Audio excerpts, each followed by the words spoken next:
Welcome back, fellow scientists. So today we start our crash course in ecology. You will notice that I am wearing my Duck Dynasty tie because hunting is a human impact on ecology. It's part of how some people get their food, and then it also helps with population control for certain species.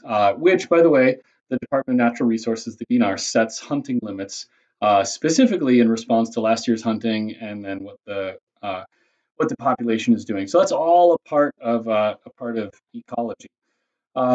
So my plan is today to go through ecology, all the different levels, just hit the high points. I know that it's not going to be on the test, but some of this stuff really actually is important.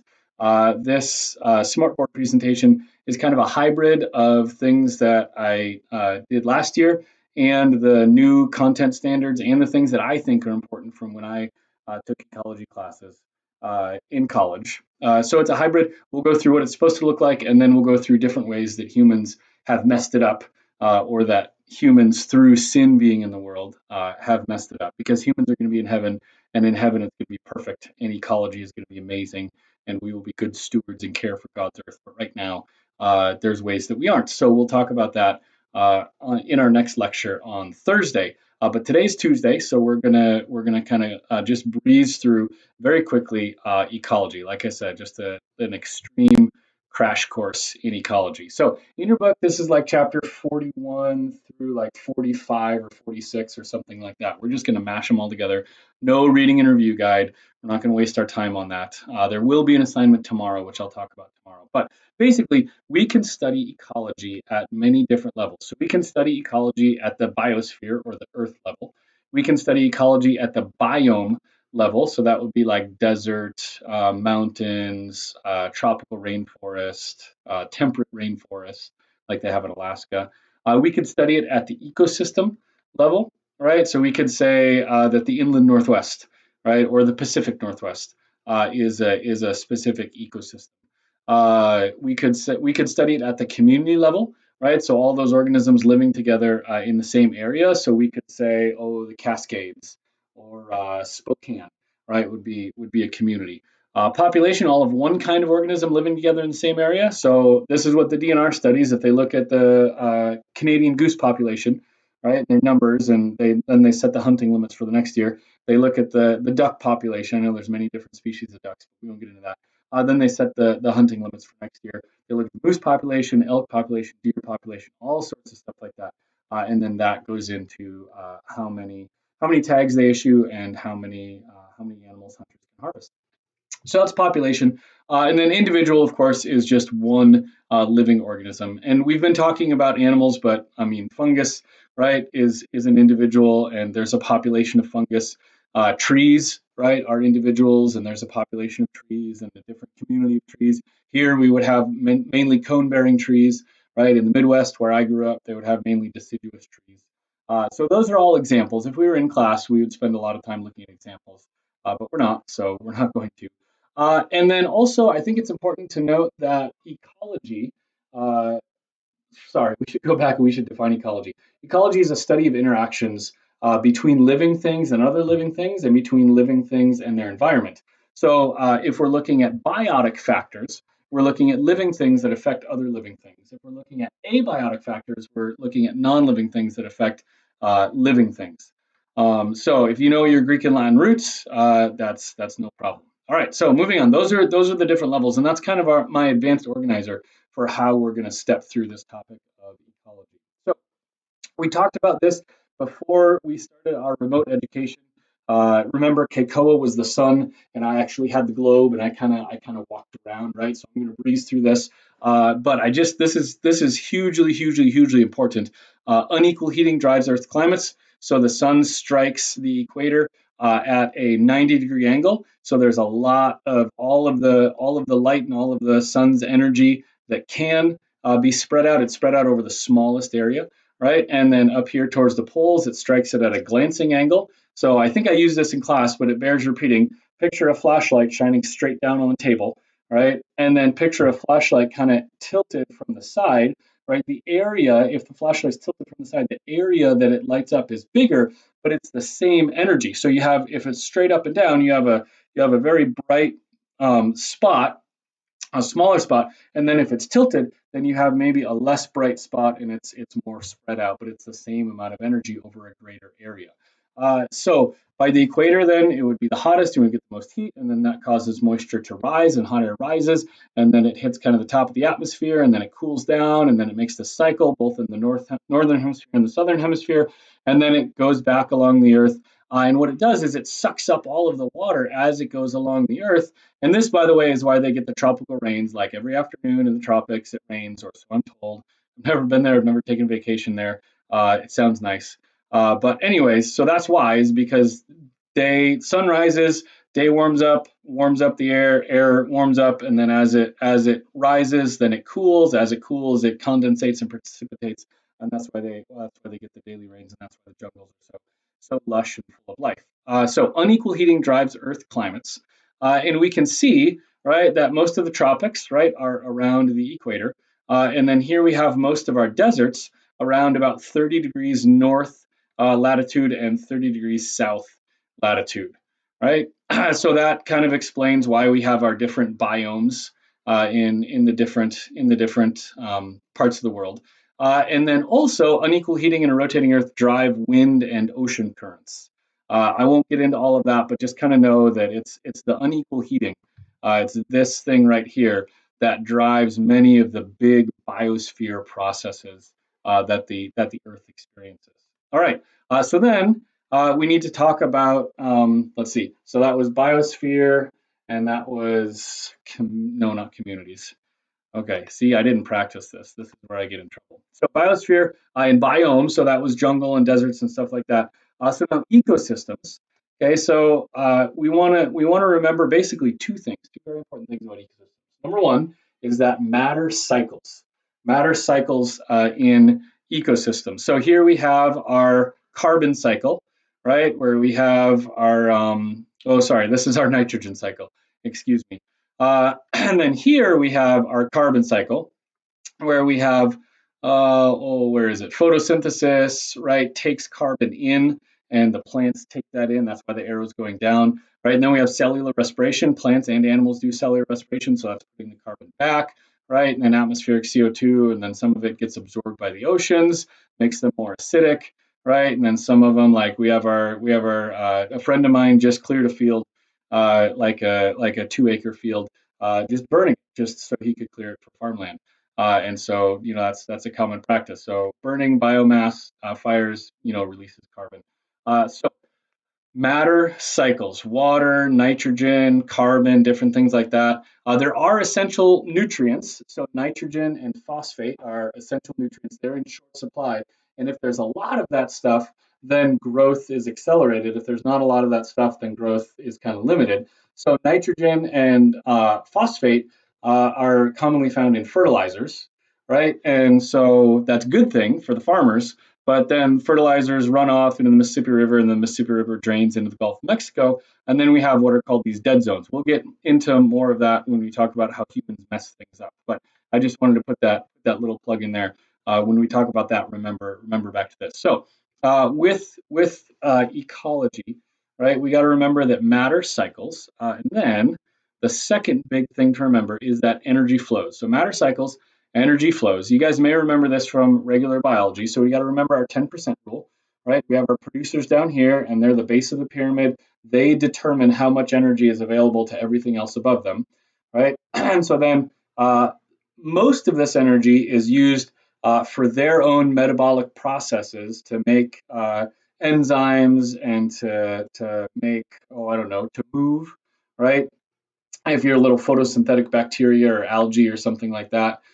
So most of it is used for that. Only a little bit of it is actually used to make like body structures or make proteins. And only a little bit of that, only 10% can actually be passed on to the next trophic level, right? So here we have like the filter feeders like shrimp that eat the producers, or maybe if the producers are grass, then we have the cow, right, as the primary consumer that eats the grass and whatnot. And they use most of that energy for their own metabolic processes and for movement, and then most of that is actually lost as heat, right? And so then the human that eats the shrimp, right, is the secondary consumer, or maybe the wolf that eats the cow is the secondary consumer, something like that. And then they use that energy and so on and so forth. So then we get up to tertiary consumers, and we have only 0.1% of the energy that was available to grass.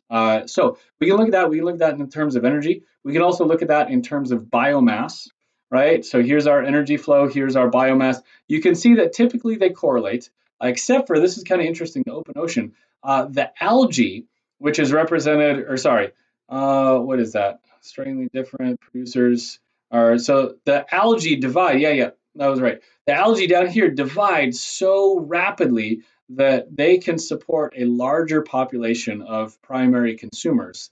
So they don't need a lot of biomass because they just replicate even faster than rabbits. I was going to say as fast as rabbits, but even faster than rabbits, and they can support a huge population of primary consumers. But then again, we see the even this huge population of primary consumers can only support a smaller population of secondary consumers. So matter cycles, energy flows. Those are key things to be aware of.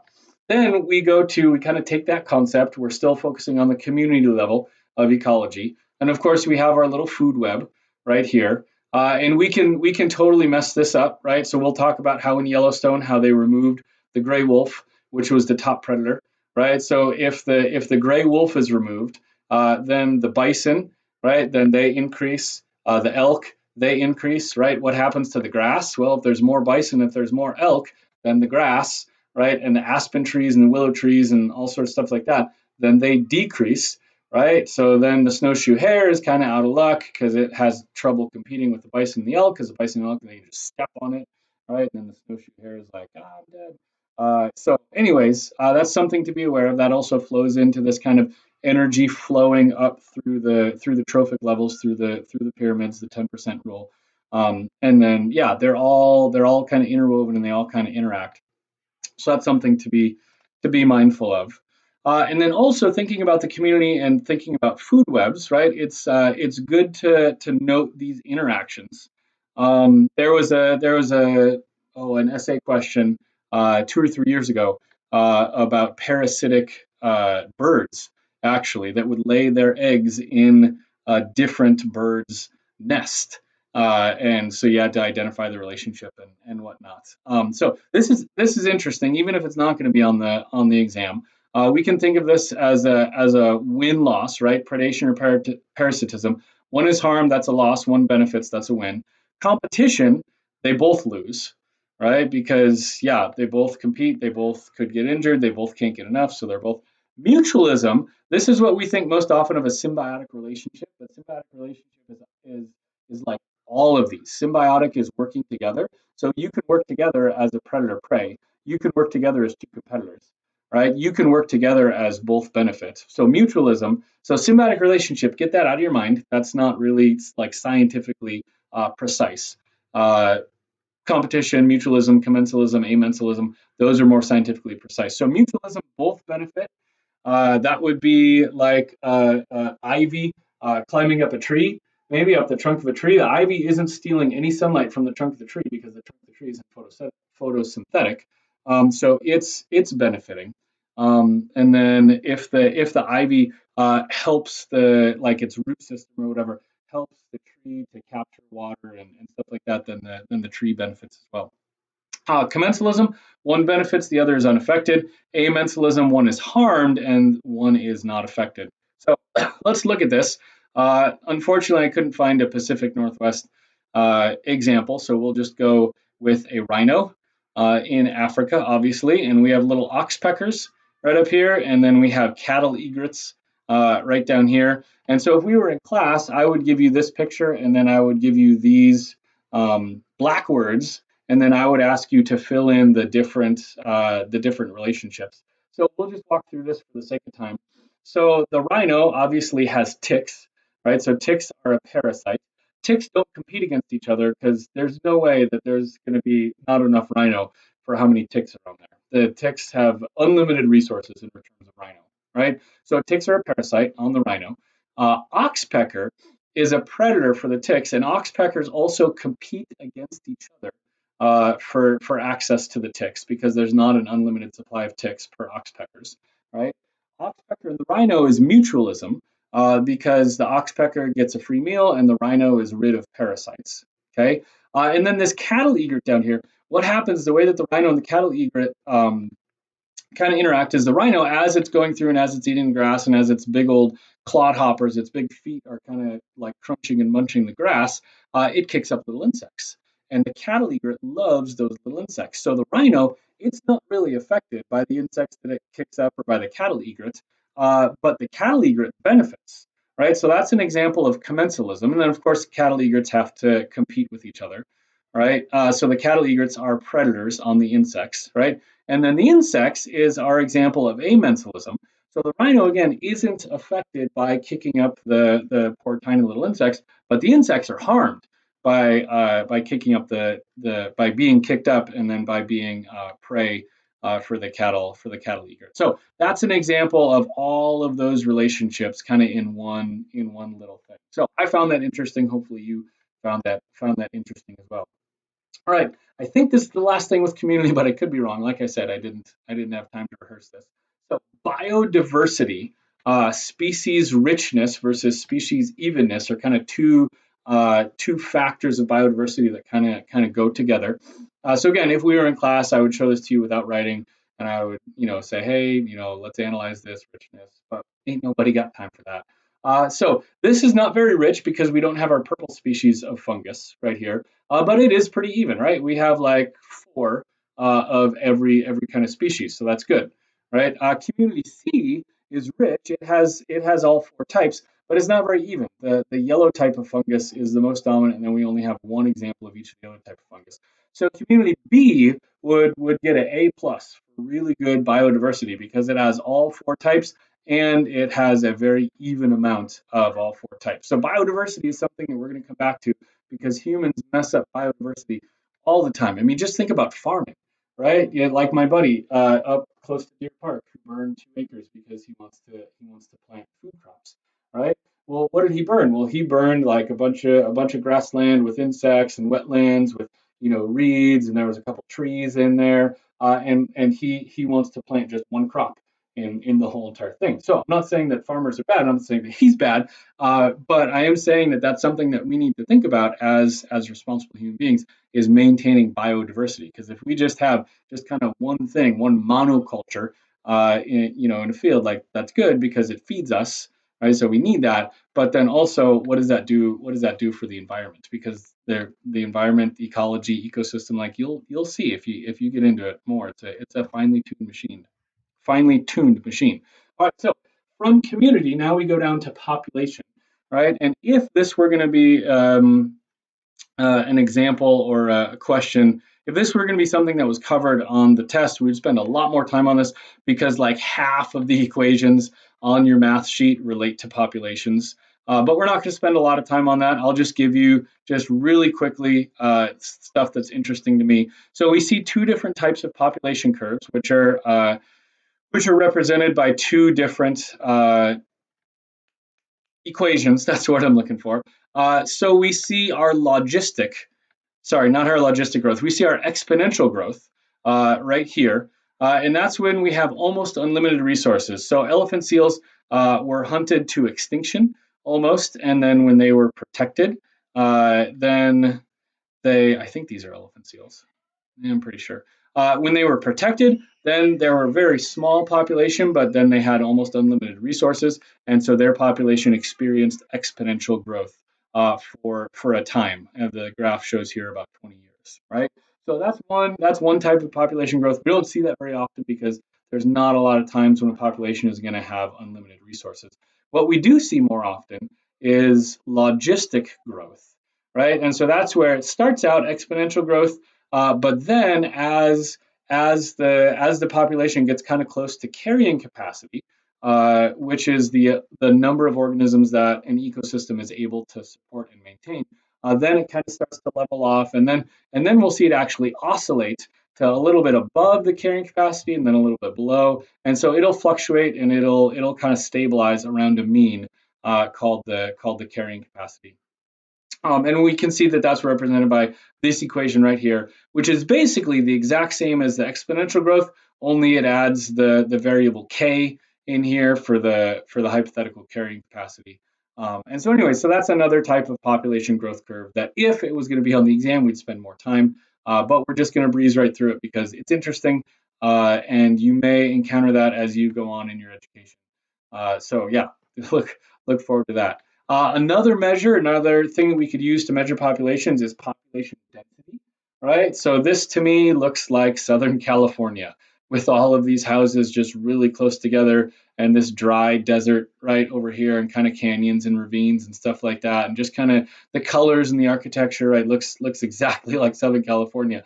And that's what I think of when I think of a very densely populated area. So we could not maintain this level of population density if it were not for the farmers or if it were not for the people in the Midwest who were making the food to feed all of these people. And if we didn't have the transportation, back and forth, then this population density would not be sustainable. So I just wanted to mention that as well. That's another measure of populations. We could measure numbers, right, and then we could also measure density, right? Other things with populations is that they communicate, right? So and they respond to their environment. So we have just classic example of mammals communicating would be wolves howling, right? Classic example of insects communicating would be bees dancing, right? And they dance a certain way to tell the other bees where the flowers are, which is fascinating. But again, it's not going to be on the test, so know it, but don't know it. They can communicate. Animals can communicate by coloration, right? So here's our poison dart frog saying, bright, vibrant, brilliant colors, saying, "Stay away from me, I'm poisonous." Plants, they communicate by making different types of chemicals. So plants make certain types of chemicals to attract pollinators. Plants make certain types of chemicals to attract things to eat the fruit so that their seeds get spread. Right? If they have a fungus or if they have a disease in the roots, then they make other chemicals that will attract things that will eat the fungus or will eat the parasite. Right? Same thing if they have like a caterpillar up here, if they have a parasite right here, then they'll make different chemicals that will attract the predator for that parasite or will attract herbivores, right? Because they want like, yeah, okay, maybe the herbivore is going to eat a leaf or two, but hopefully it'll eat the caterpillar and it'll stop the caterpillar from eating all the leaves on here. So plants respond to their environment. Plants communicate, which is kind of different to think about. And then these are the last two pictures on this slide. So plants, I mean, obviously animals respond to their environment. They grow thicker coats in the winter. They hibernate in the winter. They fly south in the winter, and then they do the reverse in the spring, right? Plants, they drop their leaves, right, in the fall, and then they grow new leaves. If a branch is chopped off, then you'll see like little tiny suckers or little tiny shoots, like springing from that area. But plants also exhibit two types of tropisms. I have one pictured here called phototropism, where plants will actually bend towards their light source, or in a less striking example, they'll actually orient their leaves so that the surface of the leaf is catching the most sunlight. So that's called phototropism. They have positive phototropism. They kind of bend or they kind of grow towards the light, right? They also have negative gravitropism. So as the seed is planted and as the seed kind of grows, it senses which way is up and which way is down. And so it's negative gravitropism. So it's going to grow, the shoot is going to grow up against gravity. And they've actually done really cool experiments where they'll have like a viewer or like a seed germination viewer in dirt, and they'll have it oriented one way, and then it starts growing, and then they'll flip it 90 degrees, and then it'll grow up again, and they'll flip it another 90 degrees, and then it'll grow up the new up. So they have positive phototropism and they have negative gravitropism. And then we get all the way down to our individual level, right? And so individuals have different ways of controlling body temperature. And this kind of goes back to energy, right? Energy flowing through ecosystems and just the importance of energy. So we have our warm blooded or our endothermic animals, they produce their own heat. Right. And then we have our cold blooded or our exothermic animals. They get their heat from outside of their body. And so if it's cold out, snakes, turtles, alligators, frogs are not going to be very active, right? If it's warm out, then they're gonna be a little bit more active. Now, if it gets too warm, they don't have a way. They don't sweat. They don't perspire. They don't pant, right? Like animals do. They don't have a way to cool off, so they have to go find some shade. They can't stay out in the sun, right? There's that Goldilocks zone where it's not too cold and it's not too warm, but it's just right, and so they can stay out there and they can hunt. But they don't have a way to regulate their body temperature. So we'll talk about that later on as how humans mess things up as well.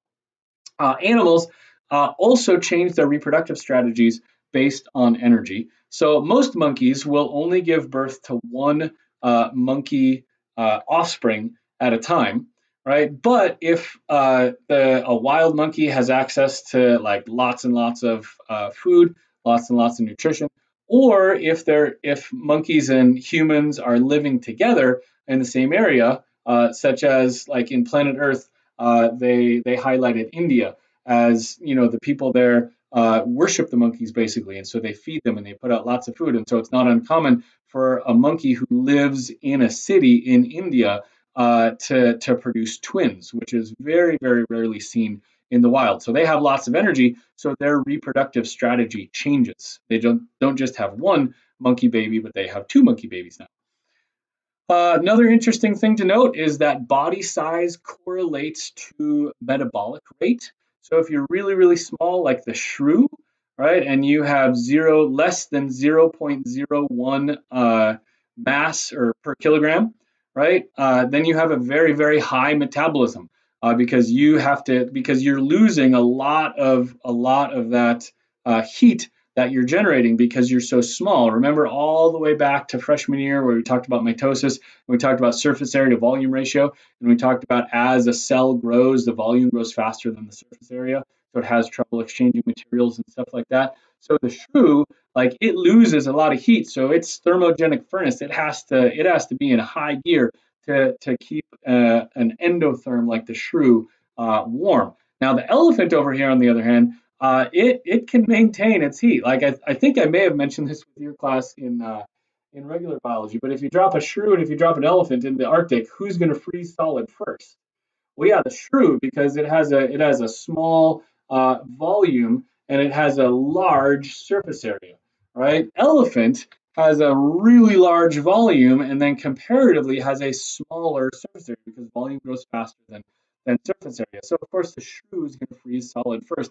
Um, so the elephant, it maintains its heat, so it doesn't have to have a very fast metabolic rate. So interesting to note that we kind of see this correlation with body size and metabolic rate.